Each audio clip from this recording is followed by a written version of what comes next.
El síndrome del impostor, esa voz que tienes ahí detrás continuamente cada vez que estás haciendo algo y algo que probablemente te vaya a lanzar un poquito más arriba y más arriba y más arriba y de repente tienes esa voz ahí detrás, fíjate, pero ¿qué estás haciendo? ¿Pero quién eres tú para hacer esto? ¿Pero quién te has creído que eres? Y está ahí continuamente esa voz taladrándote. Y bueno, yo del síndrome del impostor podría hablar largo y tendido. Así es que te voy a contar y te voy a hablar sobre el síndrome del impostor con una anécdota que he vivido en mis propias carnes y que fue muy, muy, muy dolorosa.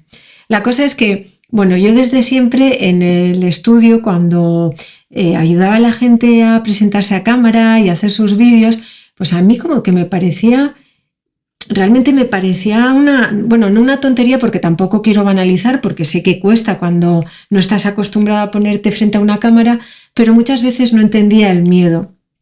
De hecho, me acuerdo para hacer los accesos a las formaciones que yo daba en presencial hace muchos años, luego ya quité lo del examen, pero hacía un examen para poder entrar. Recuerdo de muchas, porque te podría contar muchas anécdotas, pero recuerdo una chica que el día que fue a hacer el examen se puso tan nerviosa que casi no podía ni caminar, o sea, tenía que hacer una presentación en vídeo y hacíamos un ejercicio de posado frente a cámara. Y a mí me sorprendía que se pusiera tan nerviosa la gente al ponerse frente a cámara. Y entonces les preguntaba, ¿qué es lo que te genera más miedo? Porque también tenía que entender, me di cuenta que había gente a la que le asustaba mucho el silencio, entonces intentaba siempre recibirles pues con un poquito de música para crear un ambiente, que estuviera allí todo el grupo relajado, que ¿no? El facilitar las cosas para que pues todo el mundo se sintiera lo mayor cómodo posible cuando estaban haciendo algo como un examen, que al final pues siempre te da un poquito de estrés.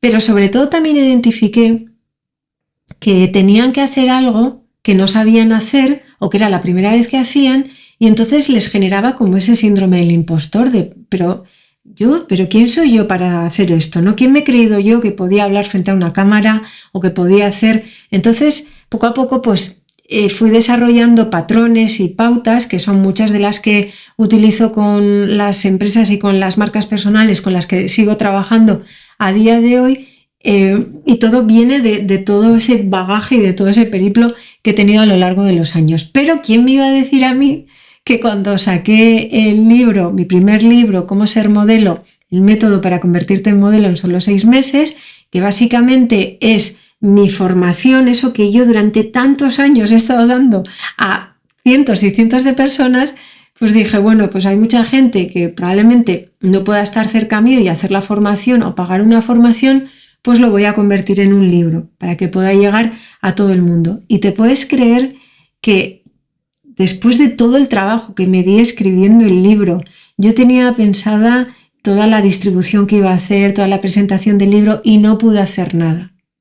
Y entonces identifiqué, caray, me está pasando lo mismo que le pasaba a todas aquellas personas que venían a mí, y es que lo viví de manera exponencial, porque es que no podía grabarme un vídeo. Y de hecho en mi feed de Instagram tengo un vídeo en el que cuento esta experiencia, porque de repente identifiqué, sé lo que me está pasando, sé por qué no puedo hablar del libro, y es porque tengo ahí el síndrome del impostor, pum, pum, pum, pum, pero ¿quién te has creído que eres? Pero si tú no tienes altura para ser modelo, porque si me conocéis en persona, yo soy muy pequeñita y he estado relacionada con el mundo de la moda durante un montón de años, pero yo no mido 1,80 o, en fin, soy modelo de pasarela o tal, pero formaba y ayudaba a las personas a desfilar, a posar frente a cámara. Entonces era como que utilizaba eso para flagelarme y para no hacer lo que tenía que hacer, que era hablar del libro para poder llegar a más personas que a lo mejor pues, les pudiera interesar el tema y no, pues en lugar de tener que comprarte un curso, te compras el libro. Entonces fue cuando viví en mis propias carnes el síndrome del impostor. Dios, y es agotador.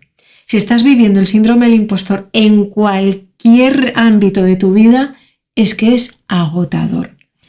Así es que mi consejo con el síndrome del impostor es simplemente que lo hagas. Al final yo llegué a la conclusión de que tenía que crear un patrón sobre el que poder trabajar día tras día para poder superar ese miedo. Y entonces lo que hice fue objetivizar. Es decir, tengo miedo a esto porque tengo una voz aquí continuamente, entonces tengo que acallar esa voz. ¿Y cómo la acallo? A través de la acción.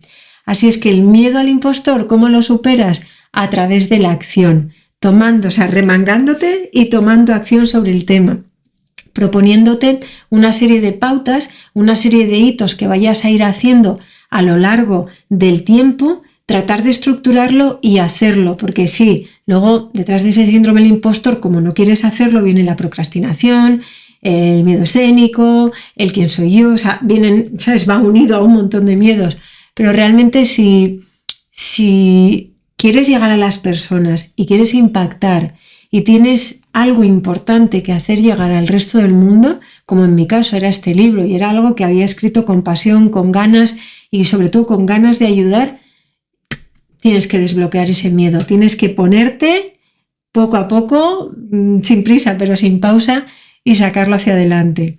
Así es que hoy doy por terminado el podcast Awaken hablando del síndrome del impostor. Si lo estás pasando, doy fe de que es algo complicado, pero también doy fe de que es algo totalmente superable. Cuéntame si te ha pasado o te está pasando, qué estás haciendo para superarlo, cómo ha sido, cuéntame la historia de ese síndrome del impostor que te está azotando ahí y que no te deja avanzar.